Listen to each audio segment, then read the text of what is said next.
आइए हम परमेश्वर का वचन सुनने के लिए अपने दिलों को तैयार करें।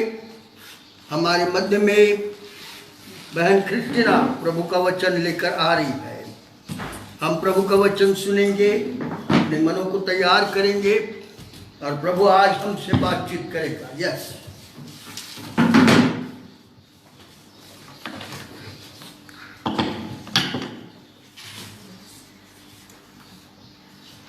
यूहन्ना रचित सुसमाचार इसका अध्याय 20 और 19 वचन से आगे हम पढ़ेंगे।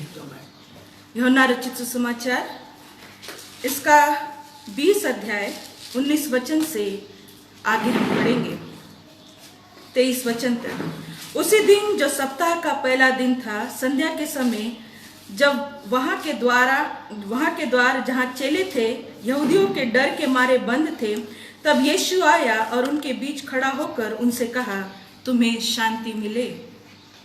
और ये कहकर उसने अपना हाथ और अपना पंजर उनको दिखाया।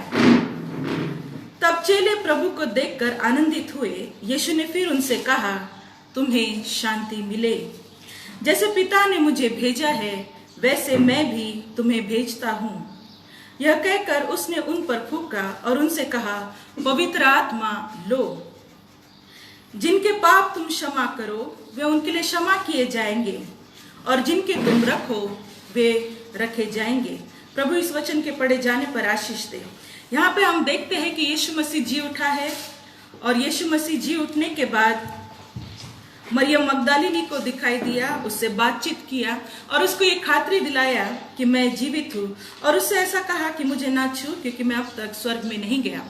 और उसके बाद यीशु मसीह चेलों के बीच में आ उपस्थित होता है। ऐसा लिखा है कि उसी दिन जो सप्ताह का पहला दिन था, संध्या के समय, वो यहूदियों के डर के मारे चेले लोगों ने अपना दरवाजा बंद रखा था, क्योंकि उनको ये भय था कि अगर हम दिखाई देंगे या पकड़े जाएंगे तो हमको ले जाकर बंदी गृह में डाला जाएगा, और शायद वही हर्ष होगा जो यीशु मसीह के साथ हुआ था।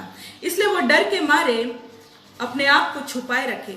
और जब वो छुपाए रखे थे, तब ऐसा हुआ कि अचानक से उनके सामने यीशु मसीह आ गया, और यीशु मसीह आकर इस शब्द को कहता है, तुम्हें शांति मिले।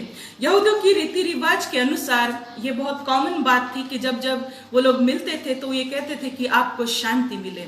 और यीशु मसीह खुद जो यहूदी है, वो परमेश्वर की ओर देखता है और अपने लोगों को शांति देना जानता है। यहाँ गड़बड़ी का माहौल था, चेले लोग परेशान थे, अब हमारा क्या होगा। उस समय यीशु मसीह ने उनको वो वाक्य कहे जो वाक्य सुनकर उनके जीवन में शांति आई।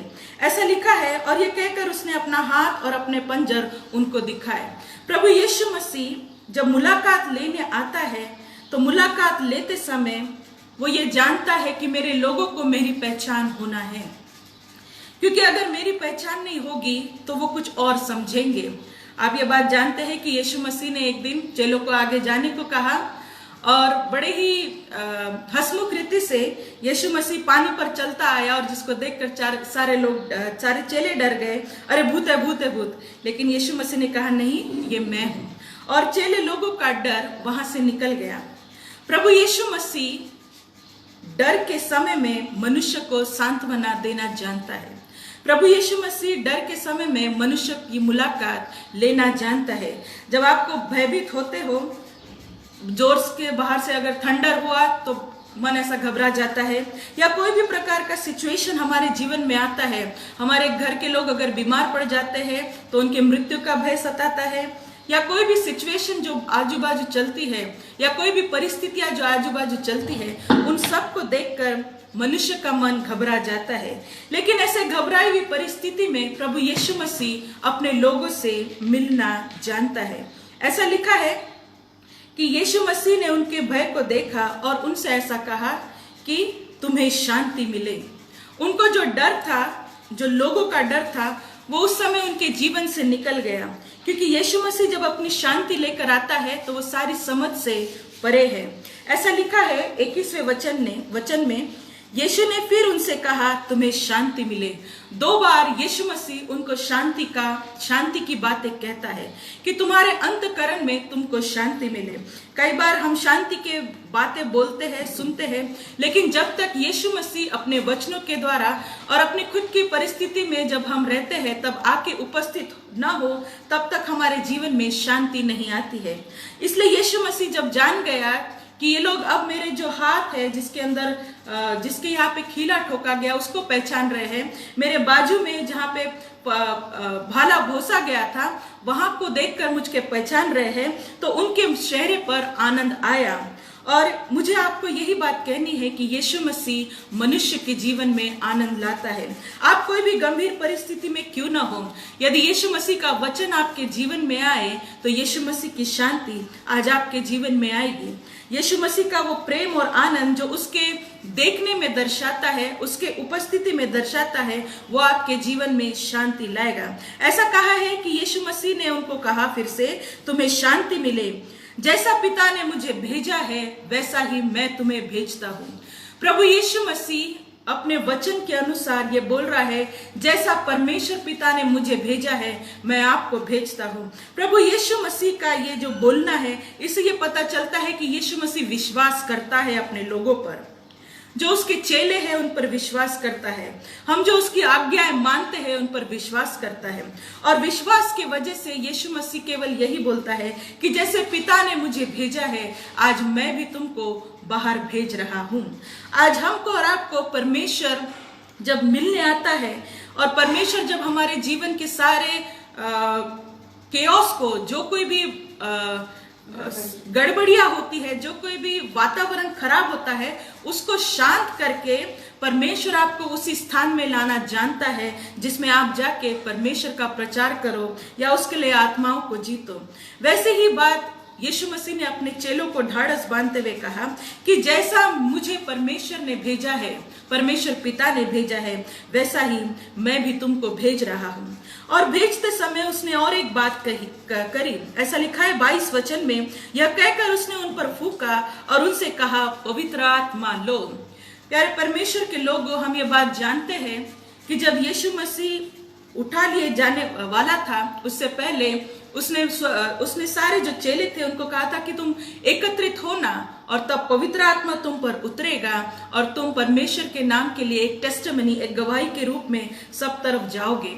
और वही बात यीशु मसीह जानता था और इसीलिए यीशु मसीह ने अपने चेलों को, जब उनको उनके डर से हटा दिया, जब उनके जीवन में शांति लाया, जब उनको ये आह्वान दे दिया कि तुमको जाकर सारे संसार में परमेश्वर के राज्य की बात करना है, परमेश्वर का सुसमाचार फैलाना है, और वही अथॉरिटी और वही अधिकार चेलों को देते हुए ये कहा कि लो, पवित्र आत्मा ले लो।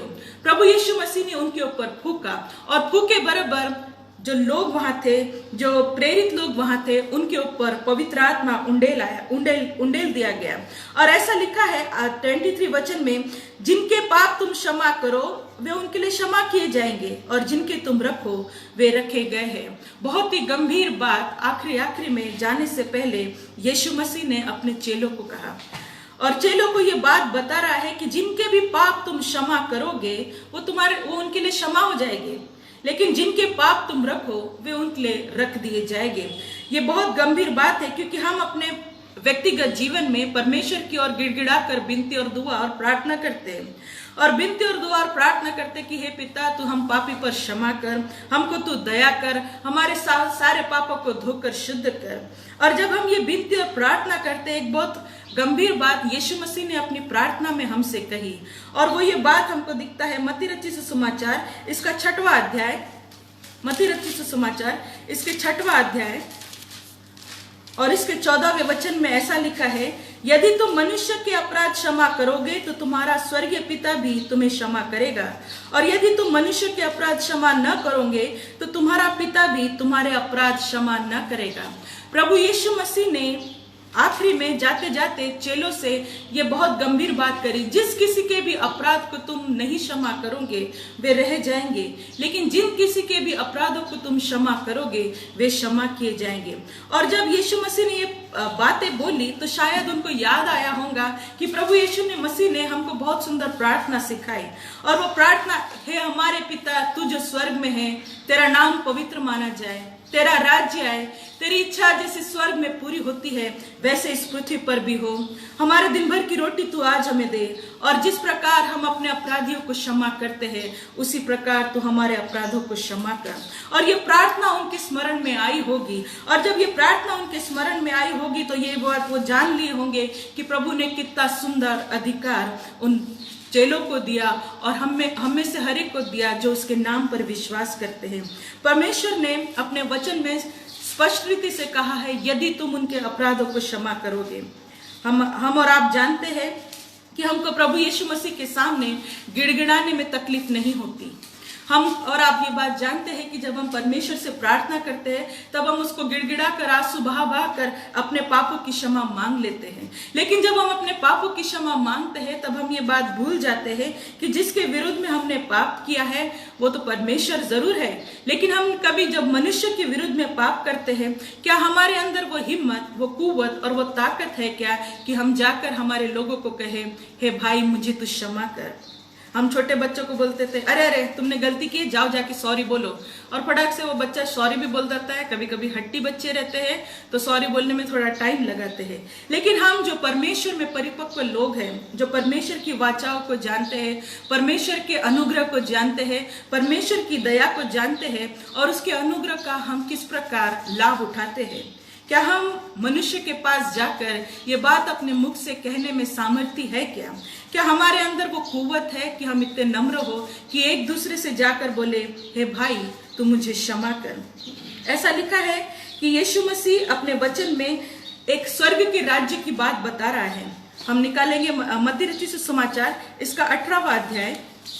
यहाँ पे हम पतरस के बारे में देखते हैं। 21वें वचन में पतरस आके प्रभु को बोलता है, हे प्रभु यदि मेरा भाई अपराध करे तो मैं कितनी बार उससे क्षमा करूं, क्या 7 बार? यीशु ने उससे कहा, मैं तुझसे ये नहीं कहता कि 7 बार, वरन 7 बार के 70 गुना तक। प्रभु यीशु मसीह अपने वचन में ये स्पष्ट रीति से बता रहा है कि 70 गुना तुझे क्षमा करना है। लेकिन बात यहाँ खत्म नहीं होती, क्योंकि आगे जब 23 वचन से लेकर आगे हम पढ़ते हैं तो प्रभु यीशु मसीह एक दृष्टांत में बात कर रहा है अपने लोगों से, और वो ये कहता है कि स्वर्ग का राज्य कैसा है। हम और आप बहुत इच्छुक रहते हैं कि कभी हमारी मृत्यु हो जाए और मृत्यु होने के बाद हम स्वर्ग लोक में जाएंगे, प्रभु यीशु मसीह के साथ सदैव रहेंगे।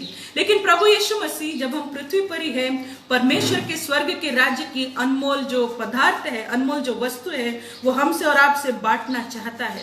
वचन ऐसा कहता है कि इसलिए स्वर्ग का राज्य उस राजा के समान है। 23 वचन में लिखा है, जिसने अपने दासों से लेखा लेना चाहा।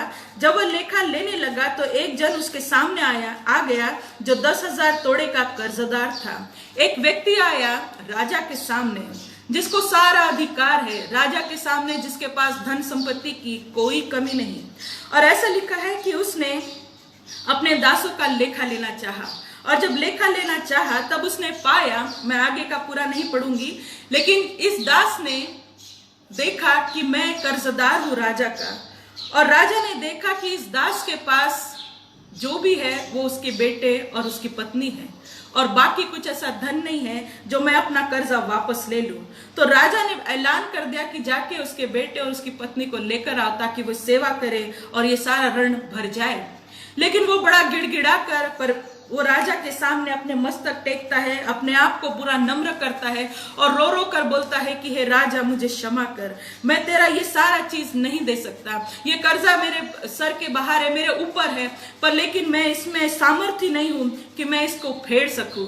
जब राजा ये देखता है तो राजा का मन तरस से भर जाता है, और तरस से भरकर वो उस गिड़गिड़ाहट को, उस व्यक्ति की बातों को सुनकर उसे क्षमा कर देता है। लेकिन थोड़े ही समय के बाद ये जो व्यक्ति गिड़गिड़ाता है, ये जो दास गिड़गिड़ाता है, ये बाहर निकल के जाता है, और बाहर जब जाता है तो उसे एक व्यक्ति दिखाई देता है जिससे 2 दिनार उससे लेने थे। और वो जाकर उसका कॉलर पकड़ता है, उसको बहुत खींचता है और बोलता है कि तुझे आज के अभी मुझे मेरा पैसा देना है। यहाँ पे वो गिड़गिड़ा कर बोलता है दूसरा वाला कि प्लीज मुझे क्षमा करो, मेरे पास 2 दिनार नहीं है कि मैं तुम्हें दे सकूं। और ये बड़ा क्रोधित हो जाता है और बड़े क्रोध में उसको जेल खाने में डालना चाहता है। जब ये बातें बाहर के लोग देखते हैं तो ये उनके कहते हैं कि देखो, राजा ने तो उसे क्षमा कर दिया, लेकिन ये व्यक्ति ने उसे क्षमा नहीं किया, उस दास को क्षमा नहीं किया जिसके पास सिर्फ 2 दिनार का ऋण था। और ये बात फैलते फैलते राजा के कान तक पहुंची। जब राजा के कान तक पहुंची तो राजा ने कहा अभी तुरंत उसको लेकर आओ। और वचन 34 में ऐसा लिखा है, और उसके स्वामी ने क्रोध में आकर उसे दंड देने वालों के हाथ में सौंप दिया कि जब तक वह सब कर्जा भर न दे तब तक उनके हाथ में रहे। प्रभु यीशु मसीह इस दृष्टांत के द्वारा मनुष्य को यही बताना चाहता है कि तुम मेरे पास आकर, क्योंकि मैं राजाओं का राजा हूँ, प्रभुओं का प्रभु हूँ, बड़ी गिड़गिड़ाहट से प्रार्थनाएं करते हो और प्रार्थना में तुम जानते हो कि मैंने अपने अनुग्रह में तुम्हें क्षमा कर दिया है, लेकिन तुम कब अपने दोस्तों को, अपने लोगों को क्षमा करोगे? प्रभु यीशु मसीह अपने बातों में बहुत स्ट्रिक्ट है। उसने ऐसा कहा 35 वचन में, इस प्रकार यदि तुम में से हर एक अपने भाई को मन से क्षमा न करेगा तो मेरा पिता जो स्वर्ग में है तुमसे भी वैसा ही करेगा। हमारे साथ भी वही होगा जो इस व्यक्ति के साथ हुआ है, अगर हम उससे क्षमा नहीं मांगे, अगर हम लोगों से क्षमा नहीं मांगते, अगर हमारा जीवन क्षमा रहित है। क्योंकि परमेश्वर के सामने गिड़गिड़ाना बहुत आसान है। मैं आपको बताती हूँ कि लोग बड़े मीटिंग्स में जोर जोर से रोते हैं, पश्चाताप करते हैं, ये बहुत सुंदर बात है, उनके पश्चाताप के लिए मुझे विरुद्ध में कुछ नहीं कहना। लेकिन जब हम परमेश्वर पिता पवित्र आत्मा के जरिए से आपसे और हमें से बात करता है तो क्या हम सचमुच जाकर उन व्यक्तियों से उन लोगों से पापों के लिए क्षमा मांगते हैं, उनके विरुद्ध में जो कुछ किया है उसके लिए क्षमा मांगते हैं? क्या हमारा नम्रता ये बात दर्शाती है क्या कि हमने परमेश्वर की इस आज्ञा को माना है जिसमें उसने कहा कि यदि तुम क्षमा न करोगे तो तुम्हारे भी अपराध क्षमा न किए जाएंगे। हम बार बार बोलते हैं कि हम शुद्ध पाए जाए, हम निर्दोष पाए जाए, लेकिन ये सब पाए जाने के लिए हमको परमेश्वर के सामने नम्र होना है। हमको केवल उसी समय नम्र नहीं होना है जिस समय परमेश्वर जानता हो कि हमने गुप्त में क्या पाप किए, लेकिन उस समय भी नम्र होना है जब हम किसी व्यक्तियों के विरुद्ध में पाप करते हैं। क्योंकि प्रभु यीशु मसीह यहाँ अपने वचनों में बड़ा गंभीर है और वो ये ऐसा कहता है कि तुमको उन्हें क्षमा करना है। लूका रचित सुसमाचार इसका 17वां अध्याय और इसके 3 और 4 वचन में देखो क्या लिखा है। सचेत रहो, यदि तेरा भाई अपराध करे तो उसे समझा, और यदि वो पछताए तो उसे क्षमा कर। यदि दिन भर में वो 7 बार तेरा अपराध करे और 7 बार तेरे पास फिर आकर कहे मैं पछताता हूं, तो उसे क्षमा कर।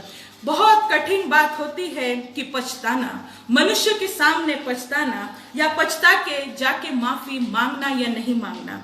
हम परमेश्वर के सामने अपने आप को बराबर ला लेते हैं क्योंकि परमेश्वर हम मनुष्य के उगड़ आंखों से दिखाई नहीं देता।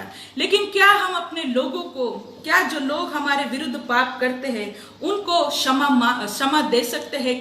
क्या वो लोग जिन्होंने पाप किया है उनके अंदर ये गट्स है क्या, उनके अंदर ये भावना है क्या कि मैंने तो अपराध किया है और मुझे पछतावा है? हमारे अपने जीवन में हमको पछतावा सीखना है। यदि हम पछताते नहीं हैं, केवल परमेश्वर के सामने नम्र होते हैं, लेकिन इस प्रकार का पछतावा नहीं है जो प्रैक्टिकल है, तो हम अभी भी लैकिंग है। परमेश्वर के वचन के अनुसार पवित्र आत्मा हमको दिया गया है ताकि वो सहायता और मदद करे। और कई बार ऐसा होता है कि पवित्र आत्मा की वाणी सुनने के बाद भी, उसकी आवाज सुनने के बाद भी, उसका डायरेक्शन लेने के बाद भी हम मनुष्य अपने हट में रह जाते हैं और मनुष्य एक दूसरे को क्षमा नहीं करता। लेकिन परमेश्वर के राज्य में ये बात स्पष्ट है, यदि तुम क्षमा नहीं करोगे तो तुम्हारे भी अपराध क्षमा नहीं होंगे। और तुम ऐसे बैठक के नहीं रह सकते क्योंकि पवित्र आत्मा तुम्हारे अंदर वो बात बार बार डालता है। जब भी तुम उस व्यक्ति को देखोगे तो प्रभु यीशु मसीह का पवित्र आत्मा तुमसे कहेगा तुम्हें क्षमा मांगनी है। और क्या हम उतने नम्र है कि हम ऐसी बातों के लिए क्षमा मांगे, क्षमा दे और क्षमा ले? कई बार मनुष्य के जीवन में मौके आते हैं, लेकिन मौके गंवाना मनुष्य को अच्छे से आता है। कई बार मनुष्य के जीवन में आता है कि पछतावा आए, लेकिन पछतावा होने के बाद यदि वो जाकर क्षमा न मांगे तो ऐसे पछतावे का कोई काम नहीं, इसका कोई प्रतिफल नहीं, क्योंकि परमेश्वर का राज्य इस मामले में बहुत ही गंभीर है। हम परमेश्वर के अधिकार का इस्तेमाल करते हैं, बहुत सभाओं में बहुत बड़े बड़े काम करते हैं, बहुत चंगाइयाँ देते हैं, अलग अलग प्रकार की बातें करते हैं। इतना सब करने के बाद भी परमेश्वर का प्रकोप हम पर भड़का रहता है यदि हम परमेश्वर के राज्य में का ये महत्व काम भूल जाते हैं। आज मैं और आपको हमको ये सीखना है कि परमेश्वर ने जो आज्ञा दी है उसको अधूरा न माने, क्योंकि यदि हम चाहते हैं कि हमारे अपराध पूर्ण रीति से क्षमा हो तो परमेश्वर की एक छोटी सी बात यही है कि जिस प्रकार मैंने तुम्हारे अपराधों को क्षमा किया है, जिस प्रकार हमने अपने अपराधियों को क्षमा किया है, ये सारी बातें हमको स्मरण में रखना है और परमेश्वर के राज्य में यहाँ पृथ्वी पर रहते हुए काम करना है। परमेश्वर के राज्य के लिए आपको स्वर्ग तक रुकने की जरूरत नहीं है। परमेश्वर आपको आशीष दे। और जैसा प्रभु यीशु मसीह उस समय आ गया और लोगों को कहा कि तुम्हें शांति मिले, मैं आज इस वचनों से तुम्हारे जीवन में हलचल नहीं लेकिन परमेश्वर की उस शांति को लाना चाहती हूँ, जिसे पाकर यदि तुम पा जाए तो वो शांति तुम्हें मिलेगी जो स्वर्ग के राज्य की शांति है, और वो कोई तुमसे और हमसे छीन नहीं सकता। परमेश्वर इस वचन के पढ़े जाने पर आशीष दे। मैं रिक्वेस्ट करूंगी पास्टर से कि वो प्रार्थना करें। प्रभु को धन्यवाद हो, बहुत ही सुंदर रीति से कृष्णा बेटी ने, बहन ने प्रभु का वचन हमारे मध्य में लाया।